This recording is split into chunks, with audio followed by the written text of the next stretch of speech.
The 2024 U.S. presidential election is here, and Muslim Network TV is bringing you the coverage that matters, bringing you real-time results and in-depth conversations on what this election means for Muslim Americans and beyond.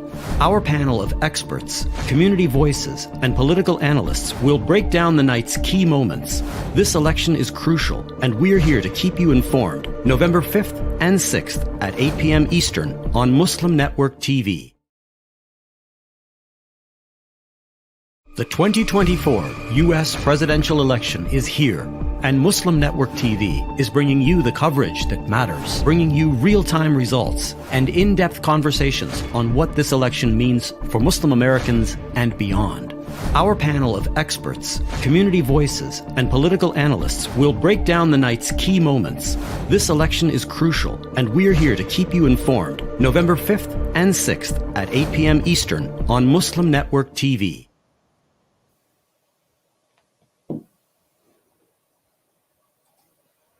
Assalamu alaikum. Good evening and welcome to Muslim Network TV's special election coverage. I'm Hannah Zubairi, joined by Imam Abdul Malik Mujahid. Tonight, we'll be bringing you live analysis, insights, and real-time updates on this pivotal 2024 U.S. presidential election. This is a profoundly consequential election, and for many, especially within the Palestinian and American Muslim communities, it's a moment of heightened tension and deep concern. The issues at stake tonight are not abstract. They touch on fundamental questions of human rights, justice, and the future of our nation. The policies and decisions set in motion will impact millions here at home and far beyond our borders, including those facing hardship and suffering because of conflict abroad.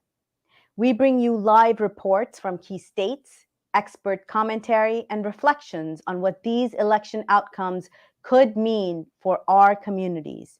Our goal tonight is to offer clarity, context, and a pathway forward as we navigate uncertain times together. Thank you for joining us. Well, thank you so much, Hannah. It's a unique election. A 78-year-old Donald Trump knocked out 81-year-old Biden. And despite 2 impeachments, 4 indictments, and despite being a convicted felon, has overcome Vice President Harris' lead of 5% in a month. What is the power of Trump? And the 60-year-old Harris lifted the Democratic Party of Biden with joy and surprise in a matter of weeks. Has Democratic Party lost Muslims for good as they're moving towards Green Party? Why Democrats could not allow a Palestinian American to speak at the Democratic National Convention? Very good question. And Muslims, with Palestine in their heart and mind, seems to be abandoning Democratic Party in droves. Political action committee among Muslims are popping up everywhere like mushrooms. And opinions, Islamic scholars are jumping in the ring with the third party endorsement and outnumbered by imams who endorse Harris. And Trump, the guy with Muslim ban, he went to a Muslim restaurant to eat halal. I hope he ate halal burger or something in Dearborn, Michigan, while calling Muslim vote for him, vote for peace. Have Muslim arrived in American politics? Well, we'll explore this and many other questions. But Hina, what are the election results? That's what everyone is interested right now. Well, as you know, the polls have been, will just closed at 8 p.m. and results are slowly going to be coming in, and we'll be updating you as we get them. We have with us... At this moment, Harris, Hina, has 35 electoral votes and Trump has 95. And in Senate seat, 34 Democrats, 43. Of course, they have existing Republicans are 43. So they have just 7 more to go in this, and House seat Republican 36, Democrat 19. So Florida, Massachusetts, Alabama, Tennessee, Kentucky, Indiana, West Virginia, Oklahoma, Southern California, all the red states seems to be good in counting fast at this moment. On the other side, Maryland and Rhode Island, Massachusetts, and Vermont for the Democratic side. So these are those which were already well predicted. True, very true. And I feel like so we are seeing a lot of exit polls as people are leaving the polls, and even though the polls don't close haven't closed in many states, especially with the time differences, the trickle of network exit polls has officially started, and democracy is shaping up to be a significant issue in voters' minds.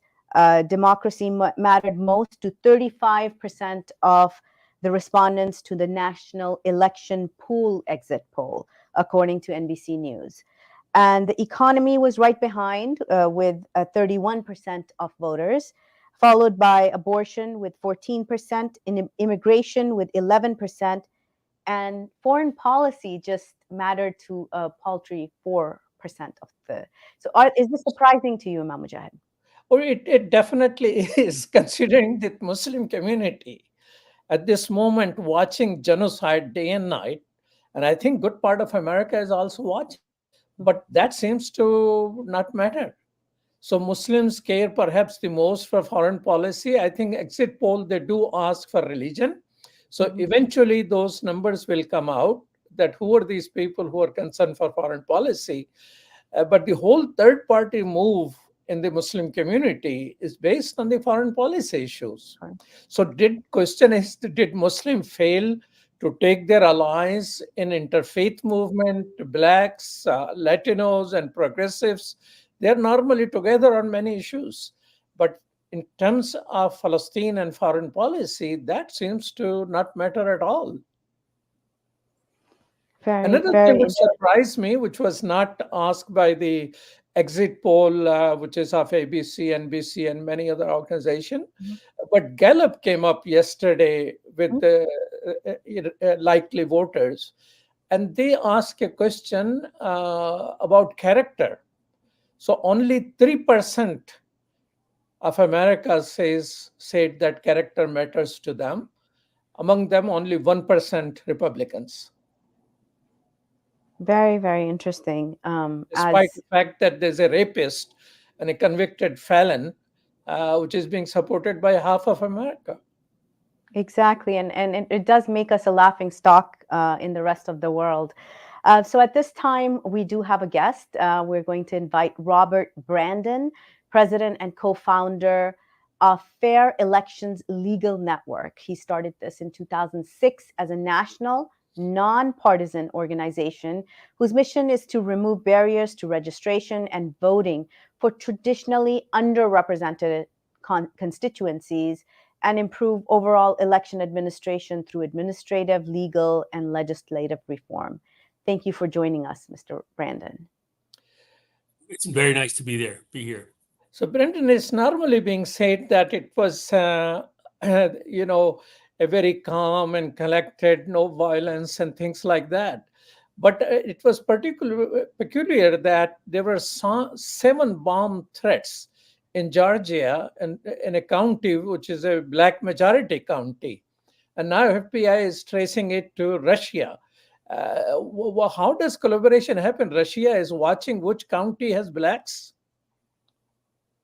Well, I can only say that the election officials have been spending the last 4 years getting ready for this election. And I think they're really well prepared to run a fair and effective election. And yeah, it's really unfortunate that we've seen these random, basically unfounded bomb threats, but, it's enough to temporarily close some of the precincts in Georgia. And they've been extending hour or time that people can vote at those precincts. So hopefully it won't have a big impact. My concern is more to make sure that every American has an opportunity to make their voice heard, and it's so important. And that's what our organization does. We're a nonpartisan organization, but we really think it's really important to make sure that everyone knows how to cast a ballot and knows where to cast a ballot, and to make sure that that ballot gets counted. And we spend a lot of time educating people about the process.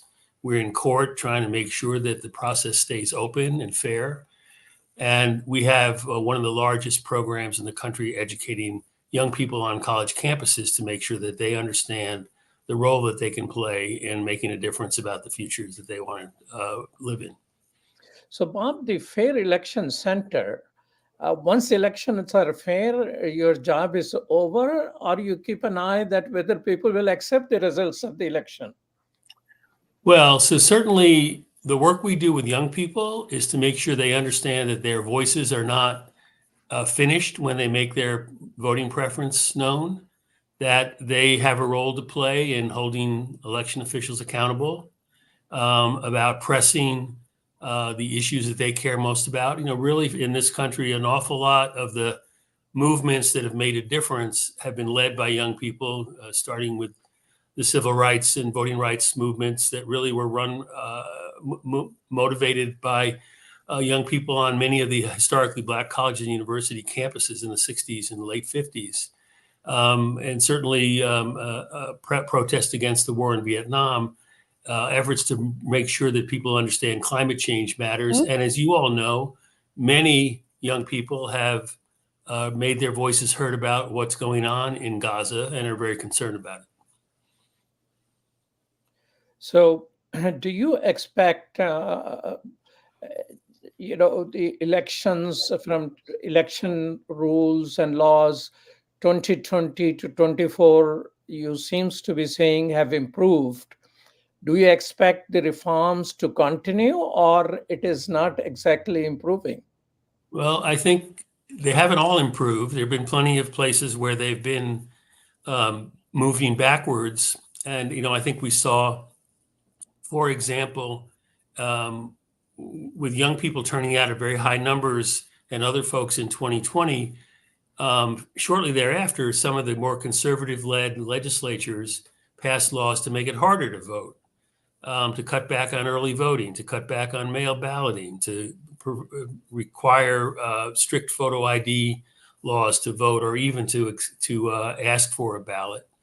So that's happened. And at the same time, a number of states have done the opposite. They've really recognized that what's important is to make sure that their citizens of their state have full opportunities to cast their ballot and to make their voices heard. As an example, Michigan, they've really made a big difference in the last few years, opening up the process and embracing the idea that we need to think about all the different ways we can make it easier to vote, not harder to vote.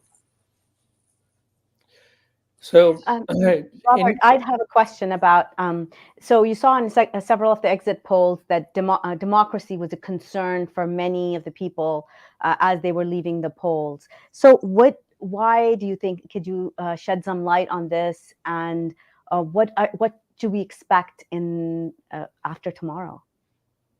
A good question. I mean, I was heartened to see that that democracy was the number one issue that motivated a lot of people this time around. And some of it is clearly, former President Trump has made no secret about how he wants to limit the various institutions of this country that have served this country so well.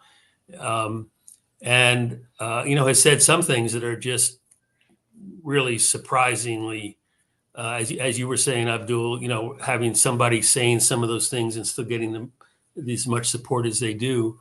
I think people don't really recognize that when somebody says that they don't believe in the Constitution, and that they see this country as half people that agree with us and the other half enemies, that's a real problem. That's not how our democracy needs to thrive. And that's not how, we've been able to sort of help protect the various elements of our society. Newcomers, immigrants, made up so much of the wealth of this country in terms of just the social wealth, not the economic wealth alone. And we need to sort of have a vibrant economy, a vibrant democracy to make that happen. Our country, our democracy, our community, the world is a better place when all voices are heard. Okay. So we have with us a few more guests. We have with us Zahra Billoo, who serves as the Executive Director of the Council on American Islamic Relations in the San Francisco Bay Area, as well as Jinan Ghazal Riyad, who is a professor of sociology and global health at Duke University and a Carnegie Scholar. Dr. Riyad's research is informed by and contributes to the theoretical issues in two areas of stratification and inequality: social determinants of health disparity and gender inequality in ethnic and religious contexts. Thank you so much to the both of you for being here.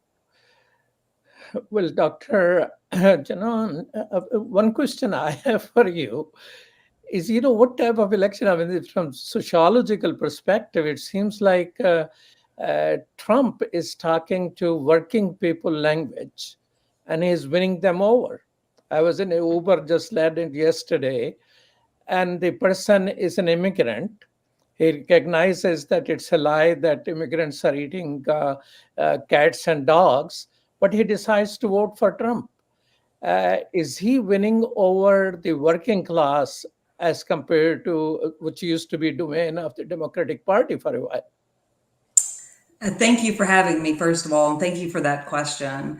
I've spent the last 20 years studying the Muslim and Arab vote in the United States, and more broadly, how they fit into the overall landscape. And what you just mentioned hit the nail on the head when it comes to Muslim identity politics. The assumption is that there is a Muslim community out there that's very homogeneous, that all shares the same beliefs, that all vote based on the same shared identity, when that's far from the case. And I think that's what we're seeing here tonight unfold. Had you had me on a week ago, I would have made a strong case for where Kamala Harris was sitting. She's a current vice president and really between a rock and a hard place in terms of making a stand on certain issues that don't contradict the sitting president and undermine her own legitimacy in doing so. Trump is speaking to the base level of what people want to hear where they're at. And what I mean by that is if you are a working class immigrant and you are struggling to make ends meet, it's not your Muslim identity or your immigrant identity that's the most important to you. It's about putting food on the table and about security. And I would say what's happening in the Muslim vote right now across the country is exactly the most American thing I've seen happen, which is very short attention span to what's happened in the past. Trump talking about the Muslim ban, talking about the right kind of immigrant and it being a white Western European immigrant. All of these things are sort of in the past. What people care about is what's happening in their lives now. And I think that's the most important thing to understand, that the Muslim vote is very, very heterogeneous. Well, we will have to know more about how Muslims are voting. CAIR issued a survey just a couple of days ago, which says 43% of Muslims are going for the third party, 41% for Harris, about 10% for Trump. I don't know after eating a halal burger if Trump votes have increased or where they are. But Zahra Billoo, welcome to Muslim Network. One of the things which I'm happy to see, ongoing genocide in Palestine has encouraged Muslims to participate, but I see so many political action committee popping up in Chicago. I've seen at least 10, 15 of those. Where were these people before? And now Islamic scholars are jumping in, giving quote-unquote fatwas about elections. And then other imams issuing a statement which is counter to what they're saying. Very interesting type of a scene, unlike last 30, 40 years. It's so assalamu alaikum. Thank you for having me on, Imam Mujahid and Hina, and it's good to see you, Bob and Dr. Janan. I've got you all open on one tab, and then I've got the AP updates for every swing state open on the other, and then I keep trying to do the math between the swing states because I know we've run all the hypotheticals, who needs to win how many states to see what happens. You're right. There has been just such momentum around this election. And I would expect no less of our community and our allies. This may or may not be the worst genocide of the last century, but it most certainly is the first one to be live streamed that all of us are watching. And so there is a clear understanding that Israel's unchecked violence against the people in Gaza is only made possible through US funding, weapons, and diplomacy. And so people who care about this issue have risen up, and they are now seeing and fully understanding the consequences of US elections on US foreign policy, and then by extension Palestinians on the ground. It's a great question, Imam Mujahid. I know you've been doing this work for that many decades, but our community is still young, right? Mm-hmm. And I remind myself of this when I get frustrated with them, is that they, at least Arab and South Asian immigrants, so Black Muslims have been in the US for centuries, but Arab and South Asian immigrants are a newer community. And so their maturation in advocacy, in the systems that exist here, in the funding processes, are going to take time. And I hate that it took a genocide for us to get here. The question I am asking in my nonpartisan work is, what will we do tomorrow? What will we do in January? And how do we sustain this level of advocacy and engagement? I love that the imams are issuing. I don't love that the statements are conflicting, but I love that there are so many. And that from every corner of the Arab and Muslim community, we are seeing all of this push. We just have to keep pushing it, right? In January, in March. And not just after this election, but really, inshallah, after this genocide. Because what we do after it is going to have to be to rebuild Gaza and to ensure that it never happens again. But Zahra, it brings to me a question. Isolation of the Muslim community. Despite this activism, which sometimes looks like hyperactivism on WhatsApp, I see only 4% of Americans, according to Gallup report yesterday of likely voters, only 4% care for foreign policy. Mm-hmm. And that's an issue on which it seems that whatever Muslims are doing, they have not been able to take their allies in progressive movements and all the interfaith and hummus and biryani consumed on their side. They have gone with the rest of the people, and Muslims seems to have isolated themselves with the party of third party. I mean, is there a reason to believe that we have failed to take rest of the America with us? I'm going to choose optimism tonight because it's all I've got left. I have to figure out which unhealthy thing I'm going to eat my feelings in after this, and how I'm going to schedule my crying. But for purposes of our conversation, I'm going to be optimistic. I'll offer two theories, and I'd love to hear from the co-panelists about like what they're saying, because I see the heads shaking. The first is Imam Mujahid. I don't know what that percentage was before the genocide began. Right. So we're looking at 4% in isolation. Was it 1% before? Is it 4 now? Was it 3? Let's celebrate incremental progress. I think even without poll information about the specific presidential election, it is fair to say that Palestine has risen in the American consciousness in the last year. And that is indicative of broad base building work, of coalition efforts, of protests, of advocacy work, right? People who didn't know about Palestine are talking about it now. But when we just look at that 4%, I agree with you. It can be very concerning. The other thing I'll offer is we are human beings with urgent needs. And I think it was Dr. Janan or Bob, I can't remember, someone said this, but like, if I can't pay rent and I can't put food on the table and I'm worried about my safety, then the problem over there somewhere in a land I can't find on a map is not my priority.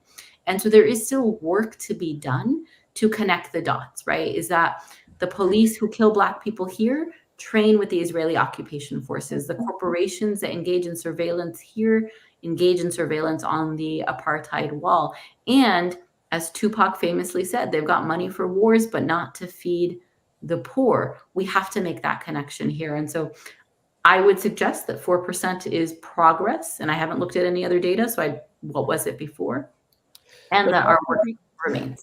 So I would like to jump on the optimism that Zahra has displayed and ask our other two panelists as well.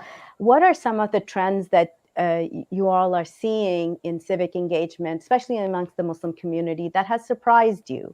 And what are you seeing us doing in the American Muslim community to build power? Because we're hearing this term a lot.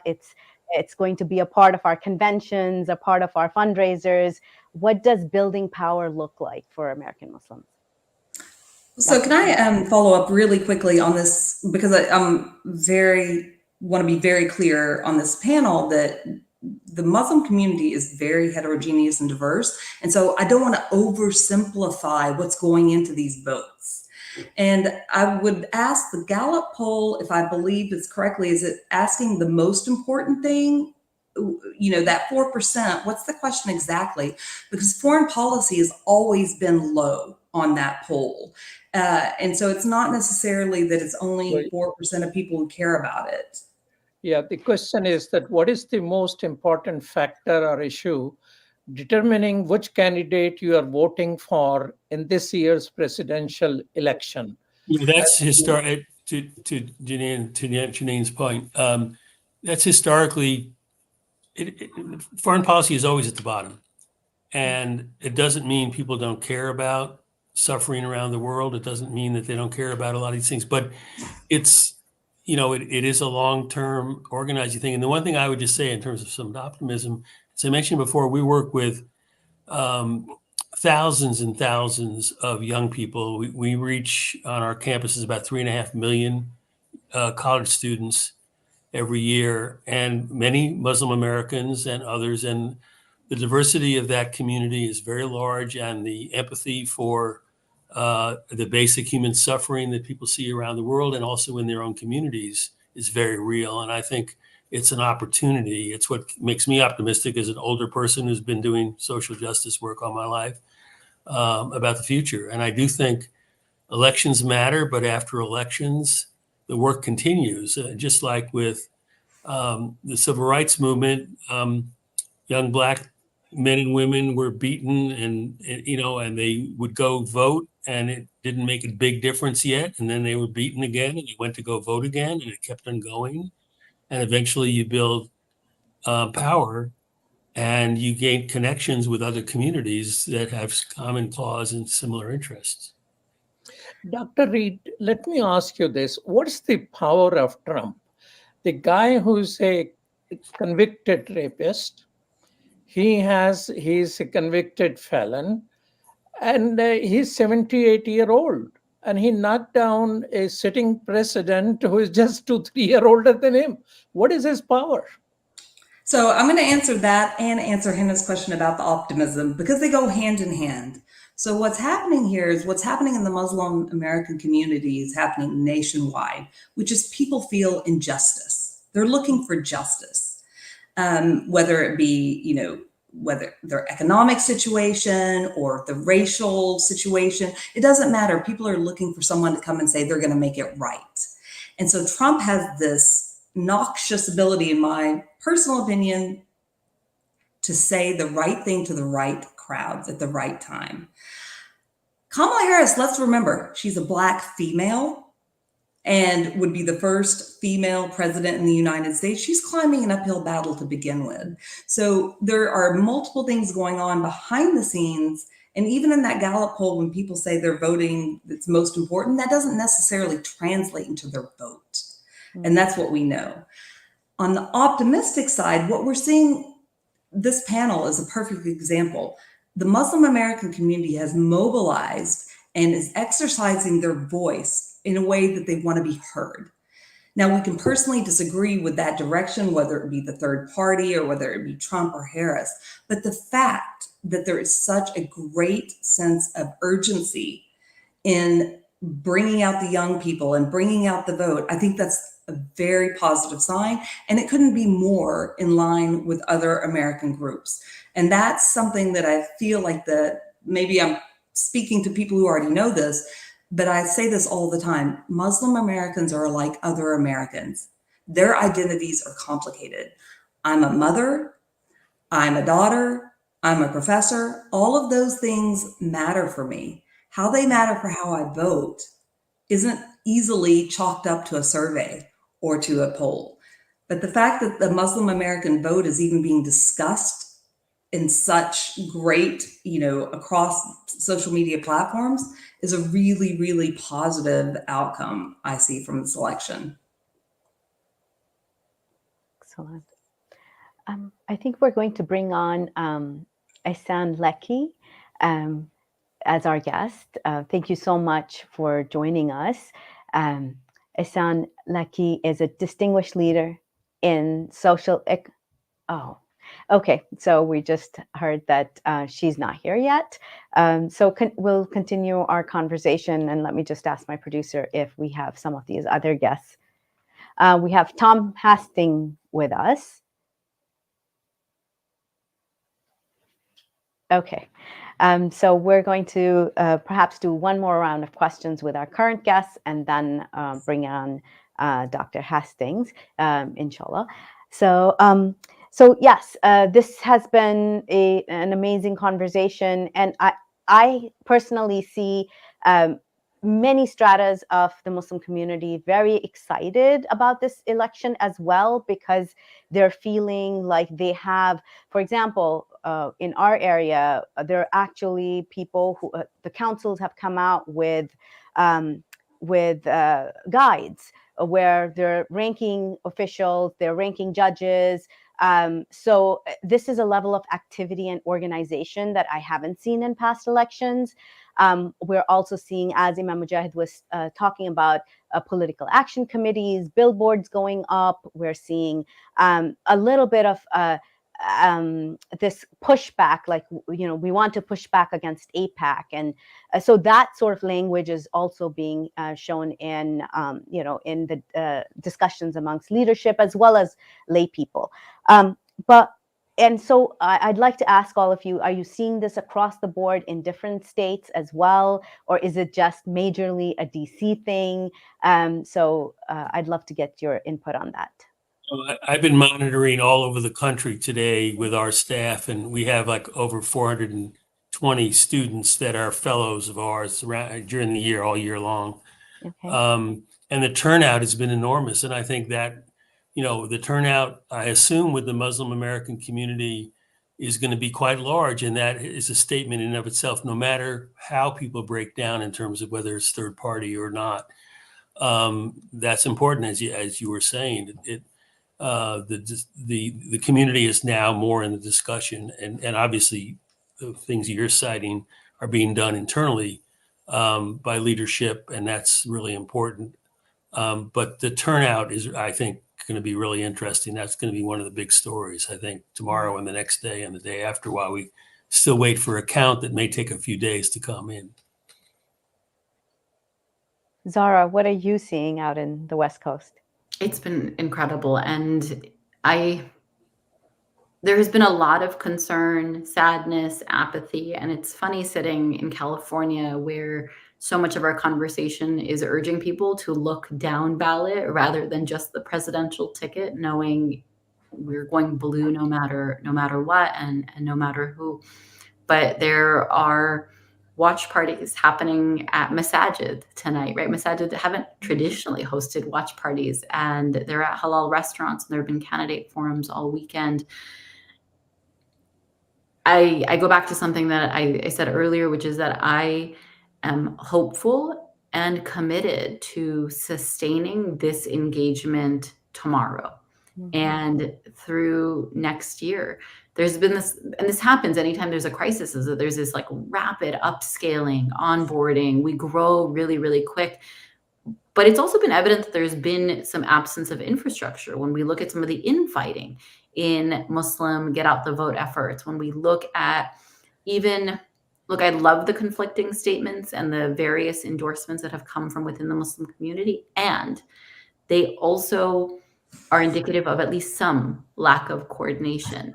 And so there's going to be a huge opportunity to build infrastructure around this and to say we have to engage, we have to ensure that we are at the table with everyone, like them or don't, so that come not even 2028, but really 2026, we can replicate what we did this year and do even more so. Dr. Janan. Yeah, so in North Carolina, there's been a concerted effort to make sure that voters at the polls and beforehand, I think, the jokes about getting the text messages for fundraising is one thing, but it's been very clear about what's on the ballot, what's at stake. And to Zahra's point, I think it's really going to be important moving forward to keep that level of engagement, that there's room within the Muslim American community for these differences in voices.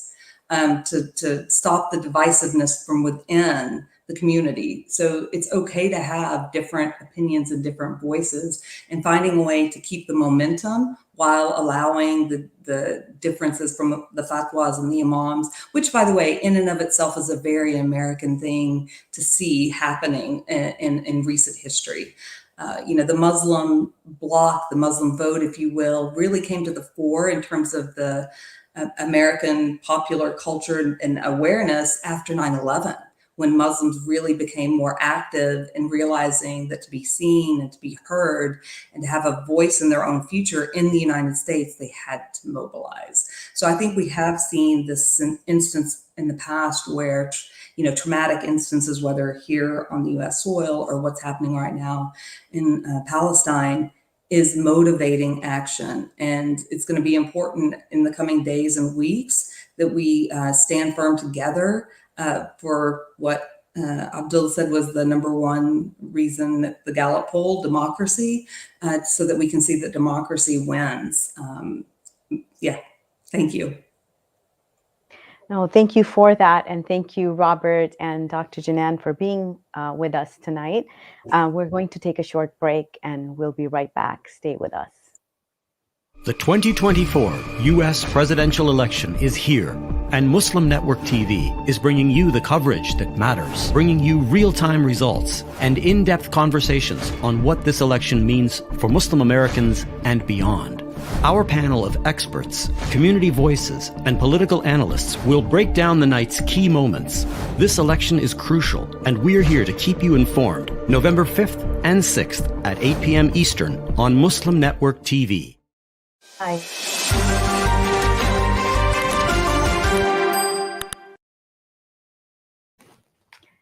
Welcome back.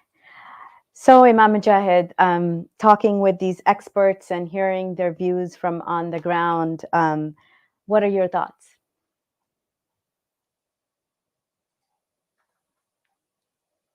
Somebody has muted me, so I have to unmute myself. Don't try to suppress my voices, folks. I like the positivity and the optimistic tone of Bob, who works with younger people, and Zahra. She has a gear for crying and gear for optimism. I'm scared. I'm worried. I mean, the polarization which we have seen, people are talking each other garbage and junk and this and that. And recently today, Vance called Harris a trash. So all of this language of violence, that was what was happening to Palestinian. They were called insects and two-legged animals and this and that. And where did it take? A dominant force, Israel in this case, funded by America, is killing people left and right. And And we are sitting here with human rights charter, with genocide, never again, and all of that. So yes, it is good to be optimistic, but I'm concerned about violence in this country. If Trump does not win, what is going to happen? The other day, I was thinking, I'm a guy who, doesn't care for guns or anything. Should I have something to defend myself? Is it honorable to get attacked while you have nothing to defend yourself? I mean, just imagine a person sitting right here wondering about what is happening to our country. And when democracy is reduced, all the chances for those young people he is talking about will also be reduced. Yes, when the fairness in election goes away, fairness and democracy does not rise. I mean, democracy, fairness, justice to me does not stay at one level. Either it goes up or it goes down. It goes up because we work on it. It goes down because despite our work, we lose. So I'm concerned. I cannot be put a gear of optimism at this particular juncture unless you show me some results which will make me happy. So maybe that will change my mind. Yeah, we're waiting for those updates. And as I was reading Ryan Grimm's from The Intercept this morning, and he says, he put out a few things that I'd like to get your commentary on. So he says if Kamala wins, the Congress goes. The chance she also takes Congress relies on a number of miraculous upsets. So Joe Manchin is leaving the Senate, and his Senate seat is leaving the Democratic caucus for the rest of our lives. And that takes the Democrats down from 51 to 50 seats. And then we see in Montana, John Tester winning extremely narrow races in 2006, 2012, and 2018. And so that's something to keep an eye on. And the polls are showing him that he's down as well. And then, so that would bring the Democrats down to 49 seats again. And here in Maryland, we're watching Alsobrooks and a former Republican governor, Larry Hogan, that would also impact the Senate. And so this is something that is being watched across the country. What I am particularly looking at is Texas. So Ted Cruz is Colin Alford, the former NFL linebacker and member of Congress. He's up against Ted Cruz, and he has an incredible chance of beating Ted Cruz. And so that's a very exciting race to be watching in Texas. Now, one thing that having all this information, but Muslims are concerned quite heavily about the third party and their performance. Is there any media keeping an eye, any exit poll? What is happening to third party? What votes they're getting? Of course, they didn't plan to win, but they plan to defeat Harris.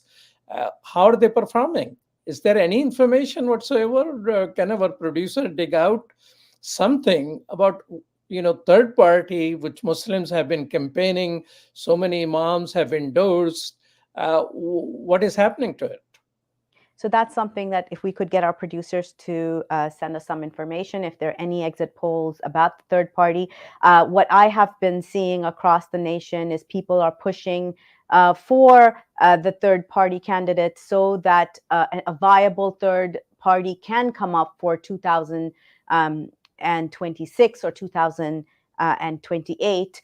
If a third party wins 5% of the vote, then federal funding opens up, or 2% in a state, then state funding opens up for the third party.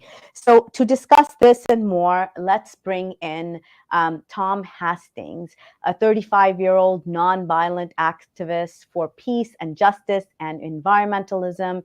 He's the past chair of the Peace and Justice Studies Association and serves on the Academic Advisory Council of the International Center on Nonviolent Conflict. He was named the Peace Educator of the Year in 2017 by PJSA, and he's the co-founder of the Portland Peace Team. Thank you so much for joining us, Tom.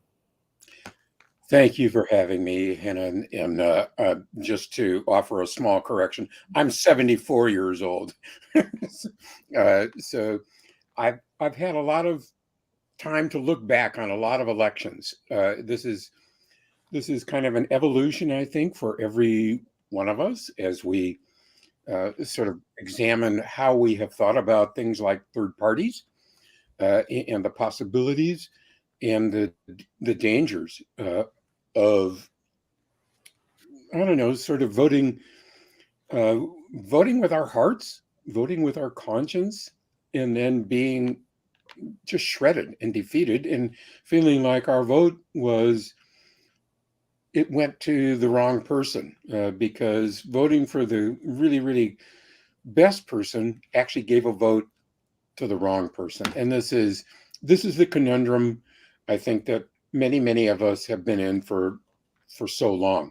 I had one older, wiser person than I tell me years ago when I said, I'm voting for that third party candidate.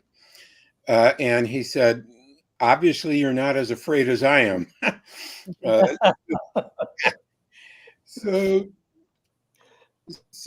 me, this is completely up to us as individuals to figure out what we want to do.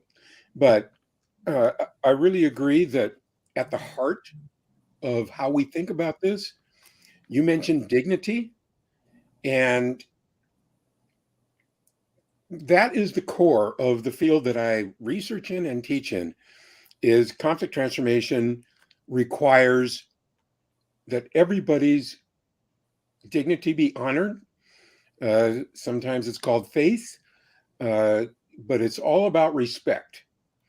And when people do not feel it, that hurts more than if somebody is shooting at them. This is what history shows us, is that if you insult and demean people, or if they have that perception, then they are going to react in a pretty ferocious way, whether it's, and I don't necessarily mean violence, I mean like, you look at the Arab American community now, and it's like, okay, fine. If you can't do the basics, that is required to alleviate suffering in Gaza, then we're not going to vote for you. Even if your domestic policies are great, even if some of your other foreign policies are fine, you completely failed in this piece. And so you just lost a lot of votes because of that. And so So Tom, I think Imam Mujahid talked about dehumanization, and he's seeing that language of dehumanization in this election. And as we look at this election and we remember January 6th and what transpired right here in our nation's capital, how worried are you about violence tomorrow or in the weeks after this election? So I'm one of the co-founders of the Portland Peace Team. We're part of the unarmed civilian protection units around the world. And I can tell you that today, as I went downtown to my university, I saw numbers of places being boarded up for that exact reason, is that my town has suffered a fair bit of political violence, and merchants, and this includes small businesses. Like, you would think that they would be at least out of the circle of those attacked, but they're not. There's so many people who are just so enraged that they're kind of approaching it like, burn it all down, no matter what. So again and again, in my town, downtown in Portland, particle board, plywood, it's going up on all the windows, or a lot of the windows on a lot of the businesses. So this is a recognition that we are in the middle of an era of political violence. And I consider our city to be relatively safe because we are not an open carry state, for example, like Michigan. Michigan is very polarized. They're an open carry state, and the Meta Peace Team, and who has units on the ground right now in Palestine, in the West Bank, not Gaza, but West Bank. And they've been doing this for decades. and they meet this stuff much more robustly than we do here in Portland, and Portland's bad enough. So we're in this very precarious time, and I think for me, it's like looking at this. How can we look at it so that we understand it from a trauma-informed basis, so that we understand the trauma that each demographic is going through, has been through, and carries with them for a good long while. And this is a great point to bring in Dr. Amina Al-Din. Dr. Amina is our prestigious guest. We're going to bring her in. She's a professor emeritus of Islamic Studies in the Department of Religious Studies at DePaul University. Welcome, Dr. Amina. Assalamu alaikum. Thank you. Assalamu alaikum and hello. And I see Henna has the same cough I have. Oh no! I thought It's one going is around. Okay. Tom, in listening to you, I think one of the things that I've heard a lot of is the Democratic Party has become so big tent. It doesn't know who's in there, how to control them, says yes to anything, doesn't highlight what it does right. What do you think about that? I mean, is it, I don't know if that's called liberalism or it's craziness. A big tent. It's big tent, but not for Palestinians. They, they got a Israeli hostage-related family on a stage, and Palestinian and Muslims kept begging. A Palestinian Democrat was not allowed to be on a stage. So yes, it's a big tent with a lot of ifs and buts for certain people. Well, I think, also the guest on the last segment this evening talked about, I was glad she corrected herself, that immigrant Muslims and their descendants are just getting a bit of a handle on this whole political front. It would have been nice if they had asked African American Muslims, but they didn't. But I also think that, many in the Black community, African and African American, have looked at, and I think it was Dr. Janan who said, I'm worried about the roof over my head. I got to put food on the table. You're not talking about any place Muslims are on the continent, Sudan or, the Congo or anywhere else where all hell is breaking loose and many more people are dying than in Gaza. But we didn't take the opportunity, even you, Tom, who knows a lot, to paint a bigger picture of what's happening globally. Stuff in India, stuff in Pakistan. I mean, stuff is happening everywhere. How do we get those in the know to help us get a handle on the large? It's not the first time that Muslims have voted for the Republican Party. And that's their right. What worries me also is the rhetoric. And I think Imam Mujahid talked about that a little bit earlier. I mean, it used to be a democracy. I don't know what it is now, but we need to get a handle on the rhetoric too. So, Tom, I'm asking you, the elder. I love it. I loved it when she had you at 35. How,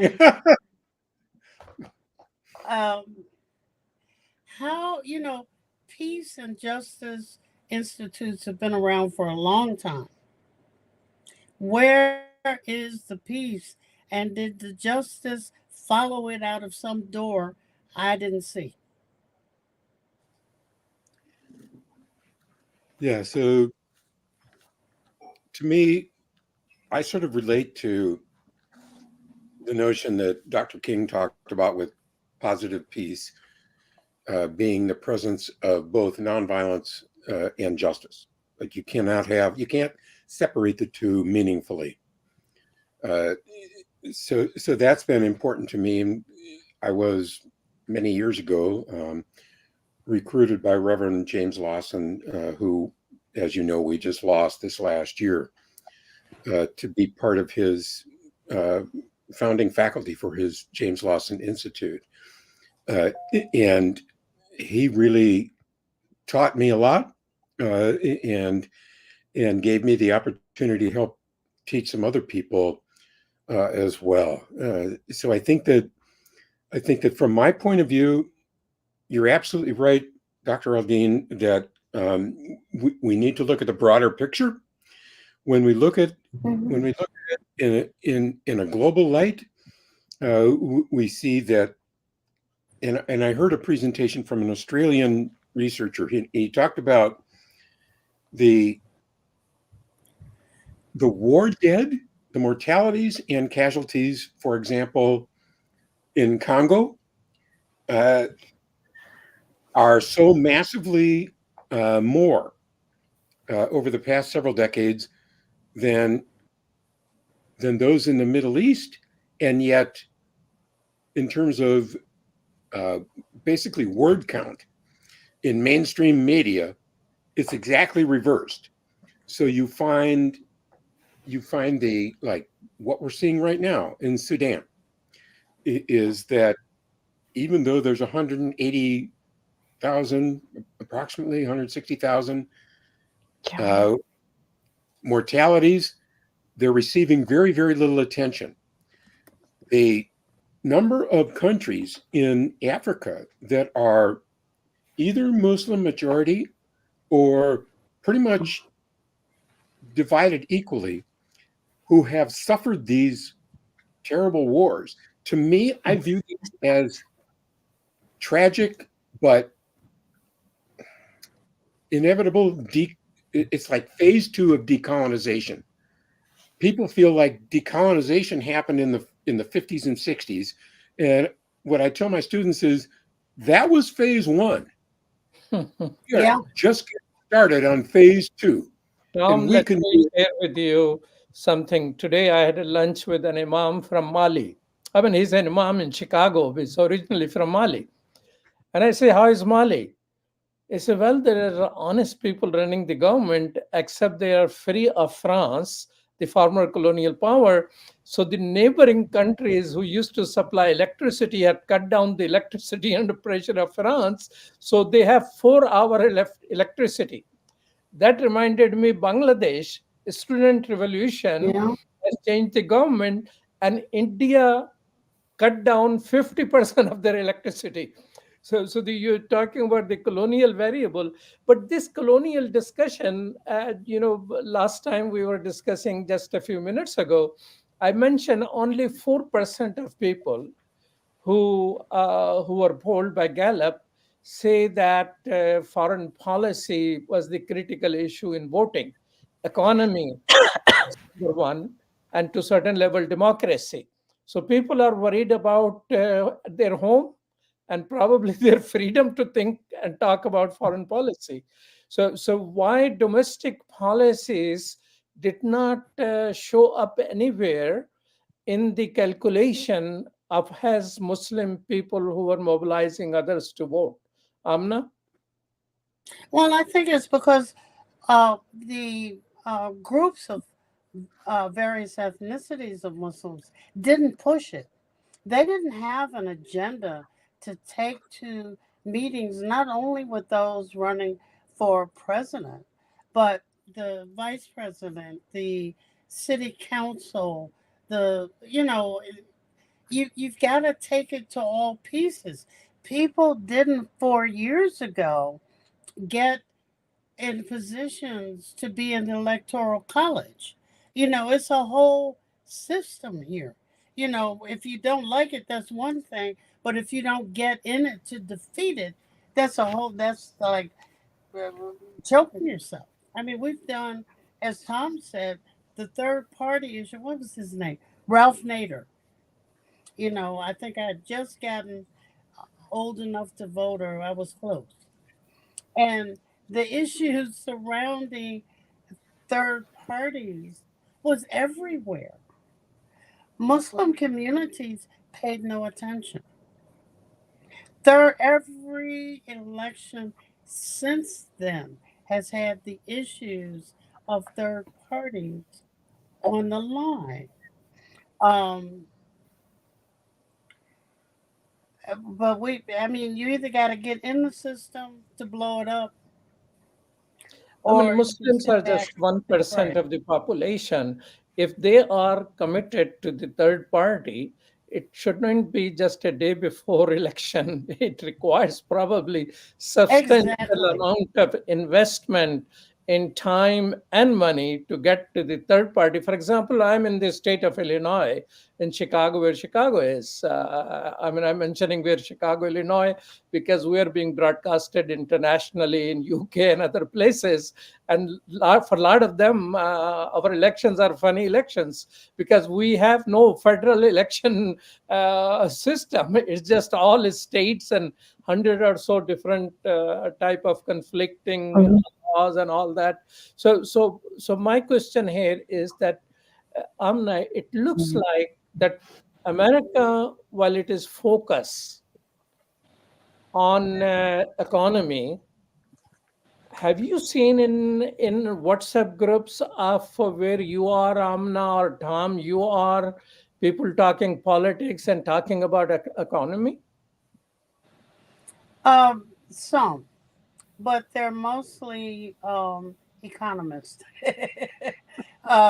And people, everybody thought it was a Hail Mary when whatever his name is took not the mortgage rate, but the interest rates down, not realizing that didn't take their mortgage rate down, and it wasn't going to help others buy a house, and it wasn't going to decrease the cost in the grocery store or for any other goods that one bought.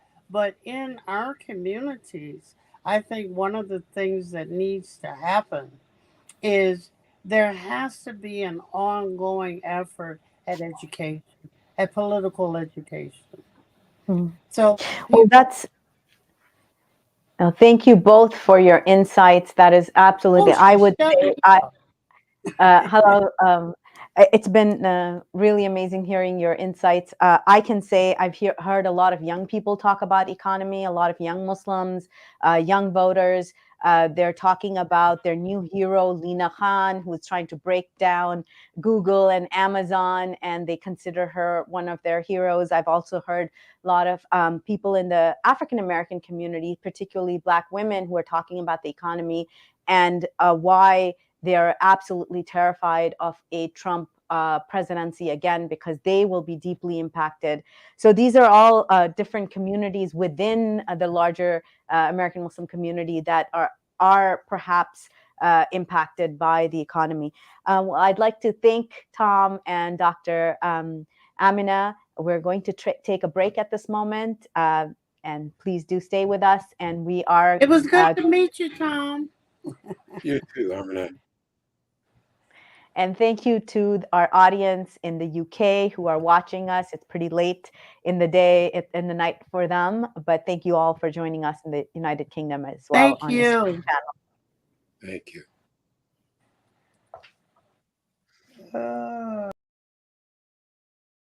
The 2024 U.S. presidential election is here, and Muslim Network TV is bringing you the coverage that matters, bringing you real-time results and in-depth conversations on what this election means for Muslim Americans and beyond. Our panel of experts, community voices, and political analysts will break down the night's key moments. This election is crucial, and we're here to keep you informed. November 5th and 6th at 8 p.m. Eastern on Muslim Network TV.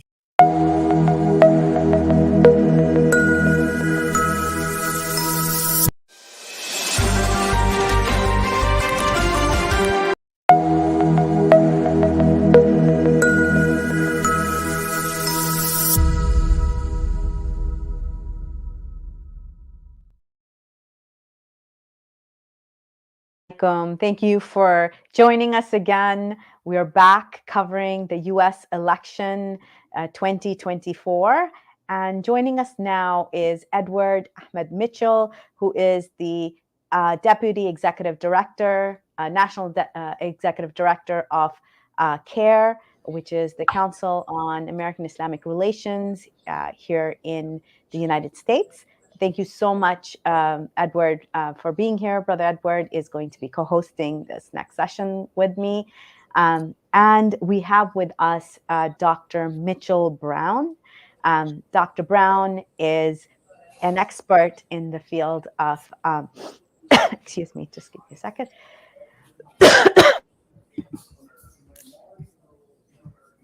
You want me to take it, Hina? Sure. Okay. So, assalamu alaikum, everyone. Good evening. Good to be with you, Edward Ahmed Mitchell. Thank you all for joining us on this historic night as we're watching these results come in. I'm very happy to welcome on our guest, Professor Mitchell Brown. Dr. Brown is an election administrator program director and the professor at the Department of Political Science at Auburn University, right next door to me. I'm here in Georgia. And she's an associate editor of the Journal of Political Science Education and a founding editor of the Journal of Election Administration Research and Practice. So her expertise is what we're all talking about here tonight. Dr. Brown, welcome. Thank you very much. Okay. So, Dr. Brown, tell us just a bit about the work that you do. I mean, this sounds like it's very important work, and it's something that people may not be familiar with if they're not in academia. Can you tell us a bit about the work that you do on elections? Yeah, so the center that I work with, we have served as the curricular faculty for the National Association of Election Officials, also known as the Election Center, for the past 35 years. We train election officials from around the country in best practices in public administration, as well as in election law and current practice. We also have a team of researchers who work with us, and we study how elections are run across the states and the territories in the U.S. Absolutely. Well, that's important work. So tell us, in recent years, I assume you've been busy since 2020. What kind of desire have you seen out there for, the service you provide, the expertise you provide? What kind of work have you been doing recently, would you say, is some of the top line things you've been doing? Yeah, well, in addition to the training, and that has certainly been at the forefront of the work we've been doing, there's been a lot of turnover in the profession of election administration itself because of the expertise needed among election officials and the technical expertise and the increasing professionalism that the field needs given how fraught it is right now.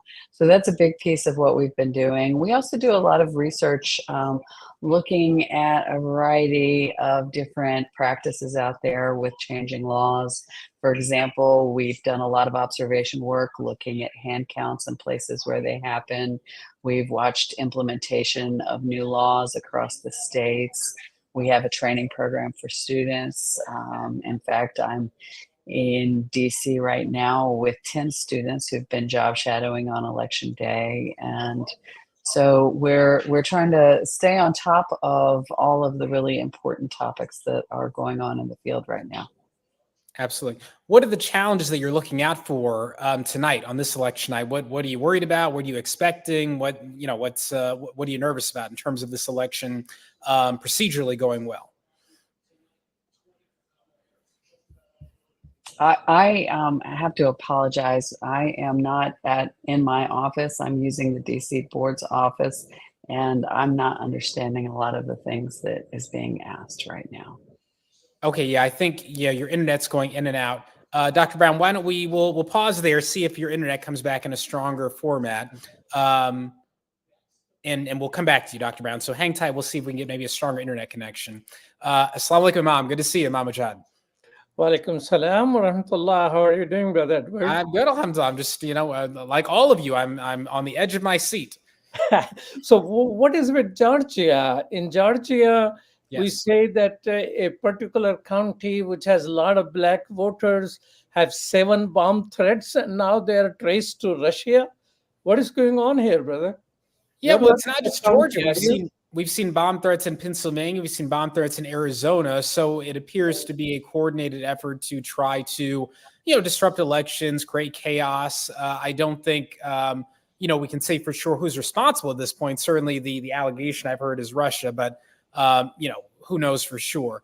I don't think it's going to deter people from voting. These are obviously hoaxes. So there has been no actual bomb that's gone off. These are hoaxes from around the world. And so I don't think it's going to stop people from voting. But the goal is, I think, in a close election, if you can make 10 people at one precinct, 20 people at another precinct not vote, you never know what the result could be. Obviously, remember Al Gore and George Bush in Florida, 537 votes could be the difference. So not a good thing that's happening, but I'm pretty confident it's not going to change the result of the election, inshallah. So you being in the swing state of Georgia, how is it? What are the projections? Are there some exit polls, and how the Green Party is performing there? Because a whole lot of Muslims were supporting the Green Party, essentially on the issue of Palestine and how they perceive Democratic Party candidate was treating them. So has there been swell people voting for Green Party in Georgia? We don't know yet. As you know, Donald Trump lost Georgia by 11,770 votes. And so one of the things that Georgia Muslims and others who oppose the genocide in Gaza were pointing out to Vice President Harris is if even just a small number of those voters, whether Muslims or African Americans, young voters who oppose the genocide, decide to vote third party, that can make the difference in Georgia because of how tight the margins are. So I'll be very curious to see if Jill Stein ends up getting 10,000 votes, 11,000 votes, 12,000 votes, and whether or not that ultimately is greater than the margin of victory for Trump or Harris. We don't know yet. It's still very early. Votes are still coming in. I'm watching it now. But, in a few hours, we should know whether or not, that third party vote was significant, whether or not it impacted the result of the election here in Georgia. So those people who were standing, voting, and opting for third party or campaigning for it, what was their goal? Essentially to defeat Harris? No, I think if you talk to, for example, members of the No Peace Coalition, they were actually calling on Vice President Harris to commit to suspend offensive weapons to the Israeli government. And if she had promised to do that, they said, we're going to vote for you. And if you don't do that, they said, many of us will not be able to vote for you. These are voters who absolutely do not want to see Donald Trump in office, but many of them just said, as a matter of principle, we can't bring ourselves to vote for Vice President Harris if she doesn't break with Biden on Gaza. So I'll be curious to see how many of those voters ended up actually supporting the vice president or voting third party or staying home. Obviously, from my perspective, and I think the Muslim community's perspective, we want everyone to vote, no matter who you're voting for, Harris, Stein, Trump. We want to make sure people are making their voices heard. And my hope is that we're going to see high turnout from all communities, including the Georgia Muslim community, no matter what the election result is. By the way, it looks like Dr. Brown is back. She's got good internet. Professor Brown, can you hear us? Yes. Oh, yeah. Okay, great. So I have a question for you. So we've been talking about the third party a lot. So third party candidates often raise critical issues that are ignored by major parties. So do you think these voices will be effective in shaping any policy post-election? Third parties have the best chance of affecting policy post-election when it's clear that a lot of people really support them and support their messages. And one of the ways this happens is by attracting a number of voters, though one of the effects that this has when we see it happen is take away voters from one party or another. And so one of the questions out there always about third party candidates is, which is the worst of two devils, to use maybe a negative analogy sometimes. And is it best to vote for that third party candidate so you can really lift up some of those policy issues that you think are vital that the major two parties aren't paying attention to? Or is it best to go with one of those two parties? Yeah, interesting. So I did want to ask all three of you. Let's imagine, because we've been hearing about this a lot, and many people have been scared into voting because the potential of a Trump victory. So if Trump wins, let's take seriously what Trump actually can do or will do versus what his opponents claim that he'll do. So what are some things that Professor Brown and Brother Edward and Imam Mujahid, all three of you, really believe could happen if Trump does become our next president? Well, I can go ahead, Dr. Brown. No, please, by all means. One of the things Trump's promised to do right away is some pretty draconian things with our immigration system. Though it's not really clear how effective and how quick he would be able to be with some of the things that he's promised on the campaign trail. And my expectation is a lot of those things that he's promised, he will in fact not be able to accomplish, particularly as quickly as he thinks he can accomplish those things. And so I'll say that to start. I think Muslim ban, he will come up with some sort of it because he has promised to do that, because that's easy to do that. Because also, according to CARE survey, which came out, only 10% people are voting for him. In the last election, I think it was 9% Muslim this time, despite he ate some halal burgers in Michigan. Only 10% people probably, according to that survey, is if it is the same as the actual one. So he will do some of those things, but it is not a policy issue about him. To me, America, when they were asked about character, does character matter in voting in this candidate or that candidate? Only 4% of Americans agreed with Gallup on that issue. To me, it's a character of a nation. A rapist, a convicted felon, a person who uses vulgar language, who demonizes people, immigrants, Americans, anybody. Half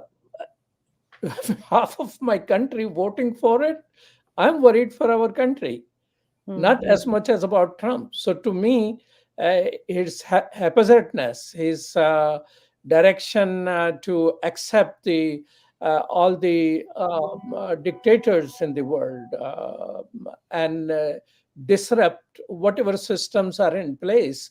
When you do those things, things get harmed. Economy could be harmed with too much experimentation, because America needs immigrants. We're not producing enough children. And even if we start producing enough children today, as Trump backer Elon Musk is asking America to do, it will take some time for them to grow up. So this country needs immigrants.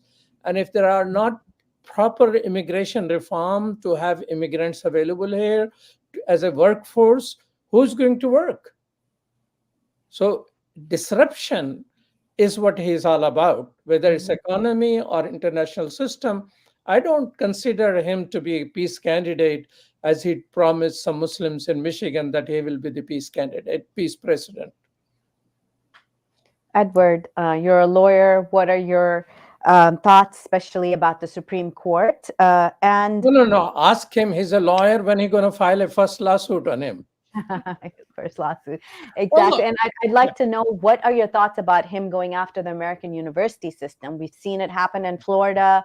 What has been done there? Are you worried about American universities? Look, so first, it is 9:21 p.m., which means there's still people voting in the United States. So that means that as the deputy director of CARE nonprofit, I still cannot make political statements about any candidate's position. So I'm going to have to be careful in what I say. What I will say is this, is that our organization, and I think the American Muslim community in general, have made preparations for either scenario, whether it's a Trump victory, a Harris victory. There are going to be challenges that come with either president. There are going to be opportunities that come with either president. And so I think we're all getting ready for either scenario or something unexpected. President Trump, as a candidate, has made it very clear, and you can look at our voter guide that notes this, that one of his commitments is to crack down on protesters on college campuses who advocate against the genocide in Gaza. And so to the extent, that becomes an issue next year, that we're having to legally defend the rights of students, that's something that CARE is obviously prepared to do. when it comes to issues of religious freedom that might be at risk if there's Democratic control of all levels of power. Well, we're ready to defend religious freedom as well. So, we are nonpartisan. We don't have a preference. We just prepare for any outcome, and I think we're ready to do that. One last thing I will say is that before we even get to next year, I'm really curious to see whether or not everyone accepts the election results. Not only President Trump and Vice President Harris, but also Congress, because as you all know, Congress has to certify the Electoral College results. And if the House, for example, tries to do what they did back in 2020, just refuses to certify certain states, that could actually throw our electoral system into chaos. So I'll be very curious to see if everyone actually accepts the results so that we can get to a peaceful transition of power next January, no matter who that transition of power is going to. Edward, that's a very important point, considering that the current speaker, he was among those people who were coming with legal explanation of denying President Biden his certification. And he's the Speaker of the House. Is that the secret they were talking about? Well, I don't know, but it's important to note that back in 2020, Republicans did not control the House of Representatives, and so they voted to oppose Biden's elevation or certification, but they weren't a majority, so they couldn't stop it. This time, they are the majority in the House of Representatives, so it's a different scenario. And so, if the House GOP were to refuse to certify, for example, a Harris victory, if that's what would happen, we'd be in a very interesting ballgame in terms of American history. But again, we'll see. But that's what I'm curious about. Okay, so this is a good time to bring in our next guest, Zainab Ali. Biza Zainab Ali is an adjunct professor at Columbia University and at Barnard College. So thank you so much, Zainab, for being here with us. And we'd love for you to join in this conversation. You've been following us in the studio. What are your thoughts? Thank you so much for having me. I was listening to this conversation. It's like, really nice to be speaking to a group of people, who are, I think at the same wavelength. We are all, I think, at this point in time. So I'm joining from New York. And I can share with you what all I have been seeing all day and in the previous weeks as well, the ways in which specifically because I work with young people. So there was one thing that was very noticeable in during this electoral process. One of the things that we, I think, noted as academics was that there was a large group of people who are, in Professor Jeffrey Sachs' word, very conscientious, non-voters. So a lot of people came back and they were like, we are conscientiously not voting. So this was a new trend, which I have not seen in the past 3-4 elections. I have never actually, there was always a sense of purpose. So this was something that we noted. And previously also, for example, if I were to talk about the trends that we were witnessing in New York, there were long lines of early voters, and there was a very particular and noticeable absence of a group of, a particular demographics, right? Middle Eastern voters, South Asian voters. A lot of young people are not voting. So these are some of the things that, were happening today, and we were speaking about it earlier. And I'm not sure how this contributes, but these are some of the things that, are noticeably happening in terms of the university related. And that is a somber note. And obviously a lot of the young students who have been through a lot, they have been the face of the resistance, the struggle against this genocide in the United States. And so for them not to be at the polls. So we've heard from other groups that they did see a rise in youth voters across the states, but anecdotal. You're saying you haven't seen many youth voting at the polls. So this is we'll find out more tomorrow and as the results come in. But Dr. Brown, if you'd like to comment on some of the trends that you've been noticing. Before we do that, let me, Hina, share with you. At this moment, Trump has 178 electoral votes, and Harris has 99. And New York Times is projecting that Trump will get 285 electoral votes as compared to Harris's 253 votes. But of course, evening is still on. All results are not in, but that's the projection. Thank you so much for that update, Imam Mujahid. Dr. Brown. Yeah, so I'll start by saying that I was out today looking at polls in the Washington, D.C. area, and I did see actually a lot of, at the polling places near college campuses, a lot of youth vote out there. And so, and I've heard again anecdotally about people who are out in Philadelphia that there was a significant youth vote and really strong turnout there. And I will also say, well, it looks like from some of the early results that are coming in to the projections that were just shared, the projections right now are very much looking strongly in favor of Trump, but there's still a number of states to be called, and we don't quite know yet. And I think the game's not over. So let me start there, and I want to be a good member of the panel, and so I want to actually answer the question that you asked me, and now I can't remember what it was. But I would share this much while you remember what the question was. That I passed by in downtown. It was downtown Chicago. It's not a swing state.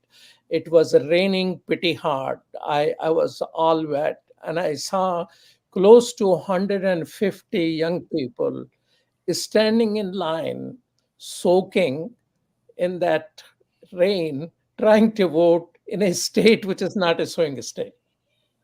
So I think we still need to wait for a proper exit poll about how young people did, and also the performance about the third party. I mean, wherever they were organized. In Illinois, they could not muster 40,000 signatures, so they were not on the ballot, so they were a write-in candidate.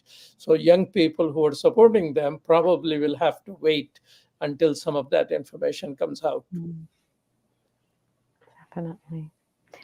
So one of the questions that people are asking about this election is, does it make a difference one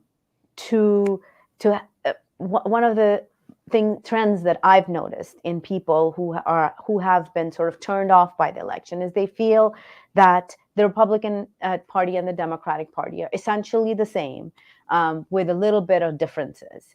And those differences have become, especially since the Democrats have moved much more to the center, and they don't find themselves under this big tent that they had felt like they were in 4 or 5 years ago. So I'd like to get your thoughts on that. Is this something that you all are noticing as well? And is this concerning? Yeah, I'll jump in here and say that while it is true that Harris as a candidate is a much more moderate candidate, in part because she's a former prosecutor, and she's also been trying to encourage independents and moderates to vote for her and not vote for Trump. what that has done is essentially shifted the tenor of the Democratic campaign to the center, and so slightly more right. But I think one of the other things to keep in mind as we think about what's happening with American politics right now, and why this election is so important, is because Trump completely disrupted the Republican Party as we knew it, and as we knew it for a very long time.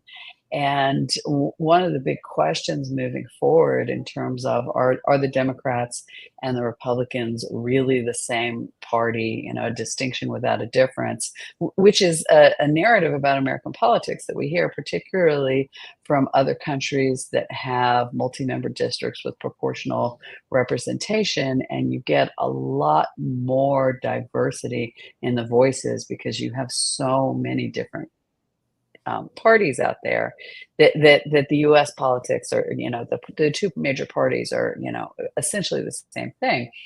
But what Trump did to the Republican Party and what he's done to the Republican Party is disrupt that party so much that it's unrecognizable to traditional Republicans. And this election, I think, will either solidify that for the Republicans moving forward or disrupt it. And I think one of the things that a moderate Democrat Party was sort of hedging on was getting him out and trying to stop the Republicans from going where they were going under the Trump presidency and under the Trump leadership of the Republican Party. Professor Brown, you mentioning that she is a moderate and have moved towards slightly towards the center. Has the counter change happening on the Republican side, that it has moved towards a little bit more towards working class people? And the second question will be, has Harris so far benefited from moving towards the center? Well, the results right now don't appear that she's benefited from moving towards the center, right? And particularly if you look at Georgia, there are a couple of big media outlets right now that are calling Georgia for Trump, which would mean that the Democratic Party hasn't actually benefited from that. Though on the same at the same time, there are some that are calling Pennsylvania for Harris, and while we don't know for sure about either of them yet, it's pretty hard to see what's going on there. Trump has certainly moved part of the rhetoric, at least of the Republican Party, towards working class people. But I don't think his policies reflect that, or particularly his economic policies reflect that. And so it will be interesting to see if he becomes the next president, what really happens for working class people who are attracted to him because of the rhetoric and because of his style, if his policies actually deliver for them. So very true. As we're looking at, so some of the Harris is projected to pick up Rhode Island, and Republicans are slated to win some down ballot races in North Dakota. Louisiana is projected to go to Republicans as expected. And Harris, as you said, is up in Pennsylvania, but lots of election day votes to come. Are there any local and state elections that down the ballot that both of you are watching closely? I think one of the more interesting ones is the North Carolina governor race, which has clearly gone to the Democratic Party, even though it looks like North Carolina for the president is going to go for Trump. I think that's been a really interesting election to watch. What about you, Zainab? Oh, sorry, you're on mute. Sorry about that. No, I was, I don't want to also speculate, but because, in New York, I feel like, and I'm sorry, I'm just speaking for New York because, we live in a bubble, and we also have like the biggest Muslim population in the US, and we have like about 800,000 Muslims living in New York. So it's, I think, a significant thing to talk about. But in terms of, and I kind of forget part of your question, but I think you were asking about, the future electoral Wondering if there were any trend. local races, any particular races that you were watching very closely, aside from the Right. president elections. Right. So I think we were, I mean, I don't think there were any particular races we were watching because there's already a lot of drama happening, for our local context. One of the things I feel that people are concerned about at this point in time is I think, ways in which the whoever is the winner, the ways in which they will acknowledge and um, make peace, especially after having gone through all the trauma that we have, as I'm talking about the Muslim vote. There is what we feel like, a complete invisibilization of the violence, of the political violence, right? So I think people who have been speaking about these, concerns, the only party at this point has been the party. So I think most of us were concerned about, the third party candidates, how they were doing. And specifically when, some of the earlier speakers were also talking about the students. And when I say, because I think I'm going against the stream from what the other speakers are saying here, because I believe, in Chicago and elsewhere, there was a lot of young people coming out. But I mean, I would like to, kind of point out that in New York, and I specifically, the institutions I've been um, affiliated with. If you remember what happened at Columbia University, I think a lot of young people, and also elsewhere in New York, at New York University as well. There's the trauma from the last, the entire year, not just from the Palestinian genocide, but I think there is completely, something else that we are witnessing here in New York. That is, I think, very different from other places as well. Yes, you had a major scandal with your mayor's office as well. Can we bring Brother Edward back in? Edward Mitchell. Edward is here. Yeah, I'm here, Hannah. Okay, great. I'm sorry, I'm not able to see the entire screen. Yeah, sure. But Edward, yes, let's take this conversation forward. Any responses to what you've been hearing from any of our panelists here today? So, one thing I want to note, watching the results come in is that, we have no idea what's going to happen, but it certainly seems like the Democratic activists, liberal journalists sound very nervous. Georgia, North Carolina, other states that they thought might have been going to Harris or might be close seem to be leaning towards Donald Trump. States that Harris is expected to win seem to be a lot closer than you would have thought they would be.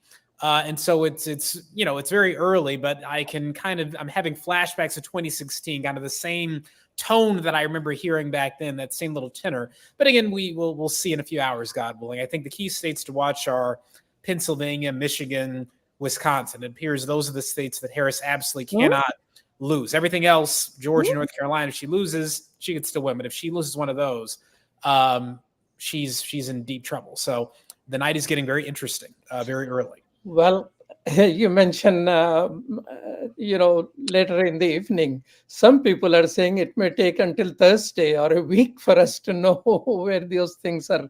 That's what happened in 2020. Yeah, I remember that. Yes. Hopefully they're better at it this year than they were 4 years ago. But maybe Dr. Brown can tell us about whether or not improvements have been made. My question exactly with Dr. Brown is that how come the Florida and all these red states have their systems so perfect, the results are out? Yeah, so the answer to that is about the different ways in some states they allow people to vote and the time it takes to process those different kinds of ballots, as well as what the state rules are about when you can start counting ballots. And so for states that use mail balloting, they often use signature verification rather than some kind of photo ID like you would see in Florida, like you would see in Alabama. And the process of making sure that the right ballot came back from the right person, that the signatures match, and then removing the ballot so that person then has secrecy about who they voted for, processing those ballots, it takes a little bit longer to go through those processes. So they might be more convenient, they might be easier for voters in those states, but particularly if in their state they're not allowed to start processing or counting those ballots until election day, it delays the amount of time it takes for us to know what's going on. And so to the extent that we're going to keep those kinds of practices in the US, it means then that what we're going to also have to start doing is be more patient on instead of wanting to know election night who the winner is, we might need to consider as a society being able to hold our breath instead of having instant gratification and waiting 3 days or waiting a week.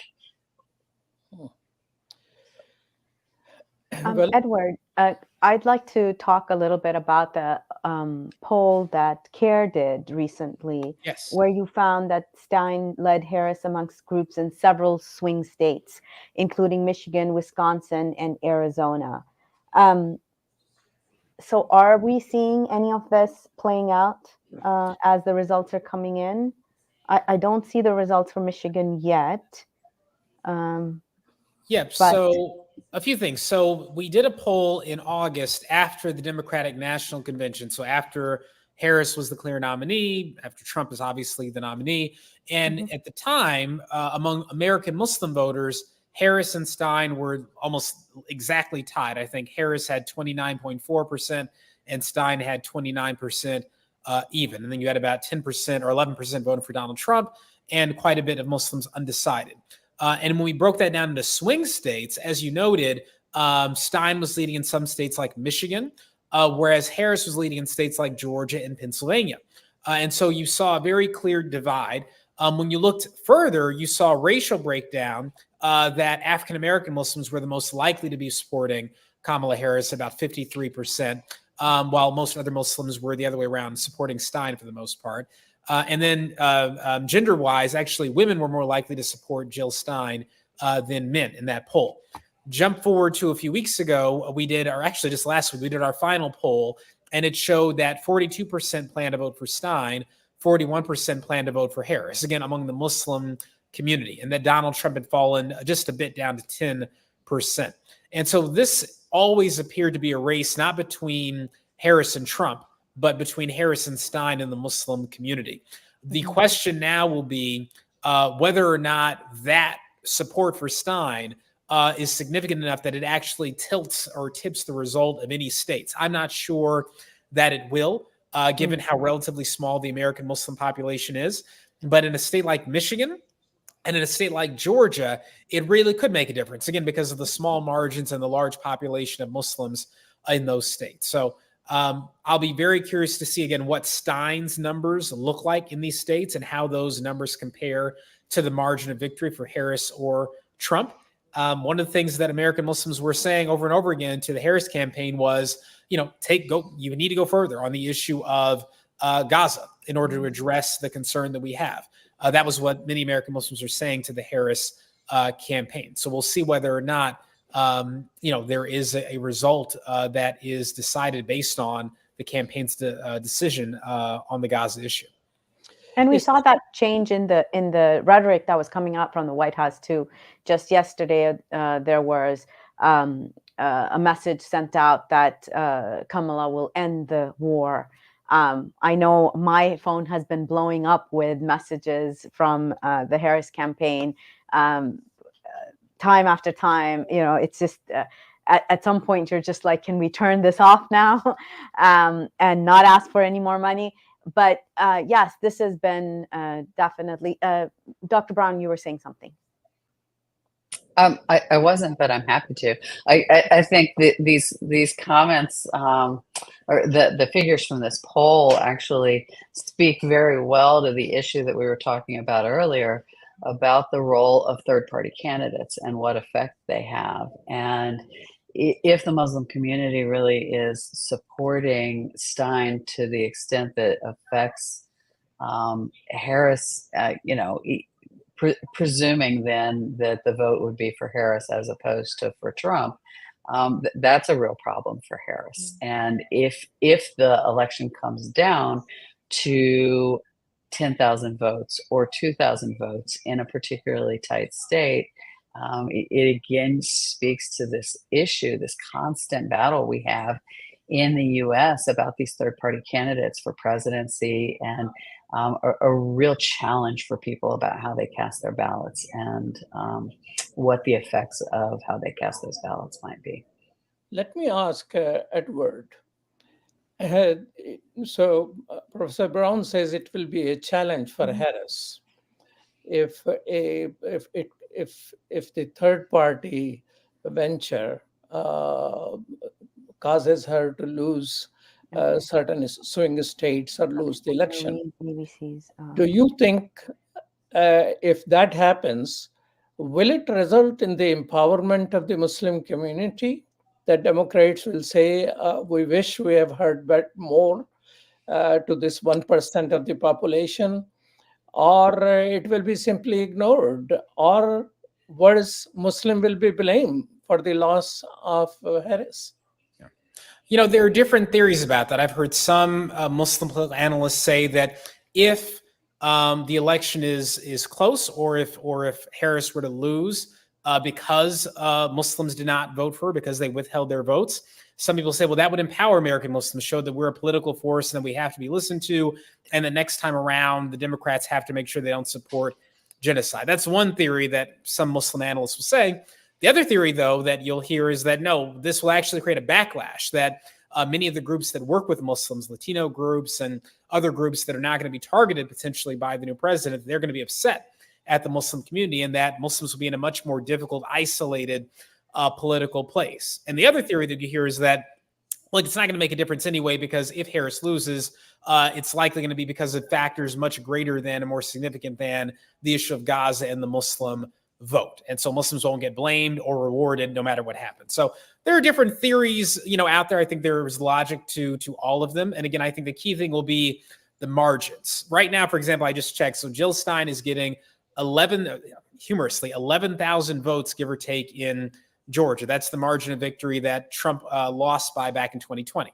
So that's interesting. But Harris right now is losing Georgia by tens of thousands of votes. So the Jill Stein factor really does not make a difference unless the race becomes much more narrow.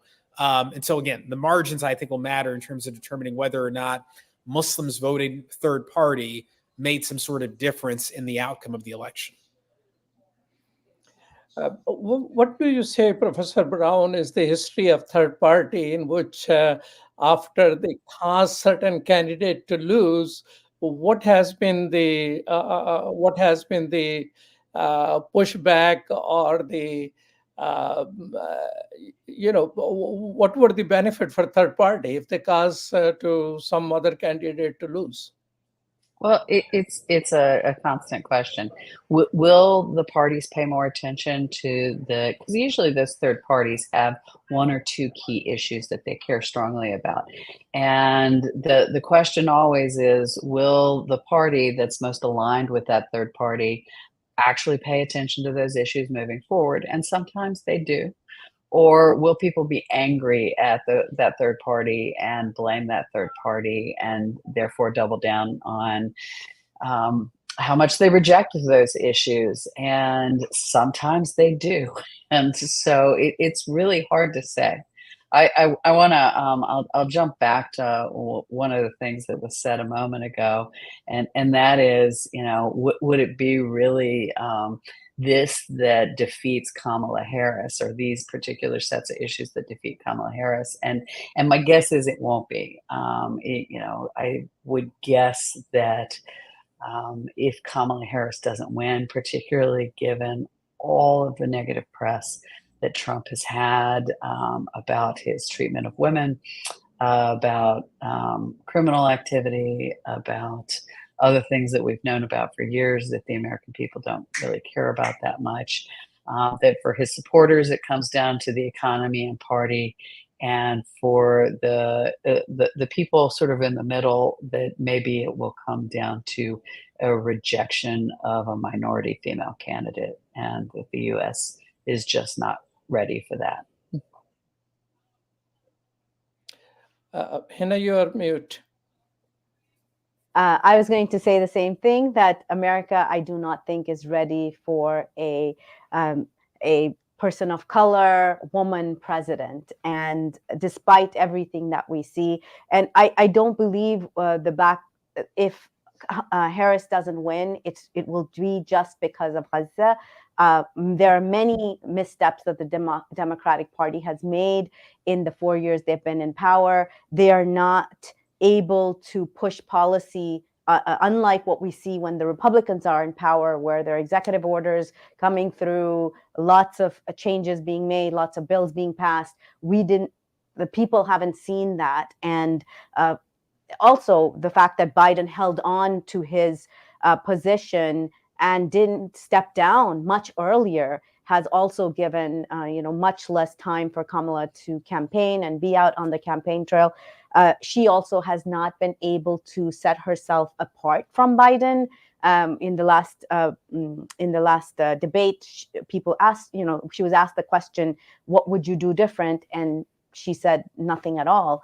And so that is so much more, I believe. So having this put on the American Muslim community or the Palestinian community, I think would be perhaps too much projection. And I agree with you. My producer is saying that we do have some clips from Michigan. I do want to just go back to Michigan for a little bit. Trump's narrow victory in Michigan in 2016 marked the only time a Republican presidential candidate carried the state since 1988. Biden won it back by 3 points in 2020, and improving on Hillary Clinton's results amongst independents, voters from union households, and suburban voters. So all three groups may be key again this year. So just just broadening that scope, that this is about what a Trump victory might look like if he wins Michigan. And the plurality of, according to ABC News, the plurality of Michigan voters, 38% say that U.S. support for Israel is about right. The rest divide between saying it's too strong, or 28%, and 27% say that it's not strong enough. So Michigan also has the highest proportion of Arab American voters, a small but potentially important group. So let's play those clips. I'm not gonna, at the end of the day, it's about the down ballots for me.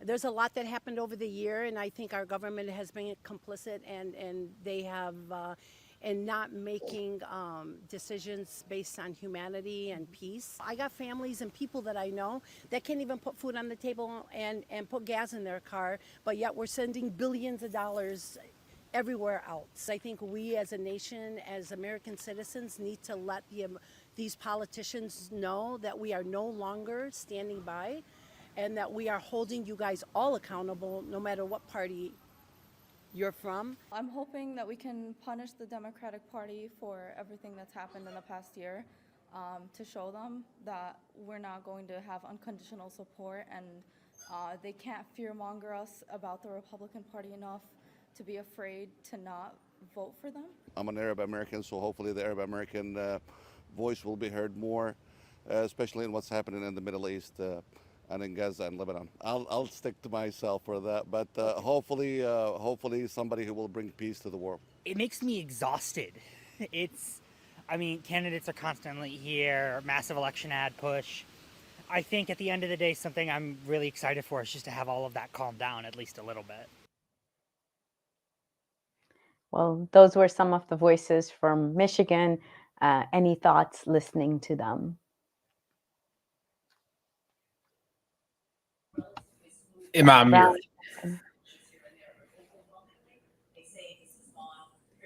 Sorry can about you all that. hear me? the first person who was amazing. She connected the domestic concern about economy and sending money abroad. So she connected the domestic with the foreign policy. So I thought, she has some points there. Yeah. I think my observation is that, even though for many voters, we kind of think their top issues are abortion and the economy and no one really cares about Gaza, there really are a significant number of people outside the Muslim and Arab communities who are concerned about what happened in Gaza. Many of the protesters on college campuses were not Muslims or Arabs. They were Jewish kids and Black kids and white kids who were tired of seeing children being killed on their social media every day. And so, I just want to note that I think it's, the concern about Gaza is more widespread than I think the polls would indicate. Is it the top issue for most Americans? No, of course not. But I think it is an important issue for many Americans. And I think it absolutely contributed to the drag on Joe Biden's approval rating. I think it actually has contributed as well to some of the struggles the vice president has faced as the genocide continues. So we have a few minutes as we're wrapping this 2-hour election coverage. Dr. Brown, some last thoughts as we look into tomorrow. How should we prepare for tomorrow? It might be too late for some of our organizations to prepare, but how would you suggest that people who are worried about violence, especially as election results come in, and not accepting of election results, what are your thoughts on that? Yeah, I hear people from both conservative and liberal families concerned about violence, and they're concerned about the other side. And I think one of the problems that we're having right now as a nation is we're in this period that political scientists refer to as affective polarization, which means not only are we very polarized politically, or we feel like we're very polarized politically, but we've polarized in such a way that we demonize the other people and the people connected to the other party, and we turn them into somebody who's evil as opposed to somebody who shares our community with us. And I think that's why everybody is so concerned about violence. And it's not just Democrats worried about Republican violence like January 6th. It's Republicans worried about Democrat violence. And I think the thing for everyone to do is to remember that we're all in this together, that we're, despite our differences, one nation, and that we have to work together. And that my expectation going into this election is that we wouldn't know for quite a while because of the amount of court challenges. And maybe that won't be the case. Maybe it will be clear tomorrow morning who the winner is. But what we all need to agree to do is to stop turning the other party and people connected to the other party into the enemy. Imam Mujahid, any concluding thoughts? And Dr. Well, there's just 1 minute left, so I will restrict to at this moment 178 for Trump, 99 for Harris, and New York Times has increased the chances of Trump winning to 73%. So we're at the end of our coverage. We will be here again tomorrow at 8 p.m. Eastern. We'll be broadcasting both in the United States and on Islam Channel in the United Kingdom.